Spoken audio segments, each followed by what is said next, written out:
Alors, le sous-marin jaune de Villarreal qui est plutôt bien en forme en ce moment, 3 victoires et un match nul, 0-0 contre le Real lors des 4 dernières rencontres.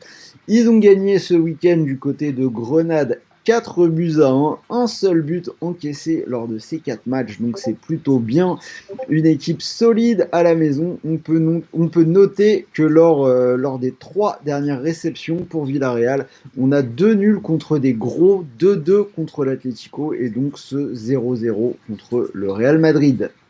En face, une équipe de la Juve qui perd vraiment peu de matchs, une seule défaite contre l'Inter en prolongation en Super Coupe d'Italie lors des 16 dernières rencontres, mais aussi une Juve qui a parfois un petit peu de mal à gagner, on a pu le voir vendredi soir, match nul à la maison dans le derby contre le Torino, un partout, le troisième match nul lors des 5 derniers matchs pour la Juventus. J'ajouterais que la Juve reste sur 2 nuls de suite à l'extérieur en Serie A contre des gros en plus, hein, c'était les 2 derniers matchs, 0-0 au Milan AC et un partout du côté de l'Atalanta.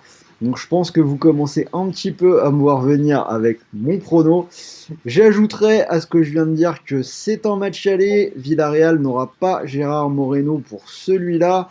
La Juve a quelques soucis de défense puisque Chiellini et Bonucci sont absents. Contre le Torino, c'est De Ligt et Alexandro qui ont joué en défense centrale, hein. Alexandro qui a été déplacé vers l'axe. Il devrait pouvoir retrouver le côté sur ce match-là puisque la Juve devrait récupérer Danilo, donc on devrait avoir De Ligt et Danilo, mais malgré tout, hein, ce n'est quand même pas la défense titulaire. Je l'ai dit, vous l'avez compris, je vais aller vers un match nul pour ce match aller. C'est coté à 3,20, c'est plutôt pas mal.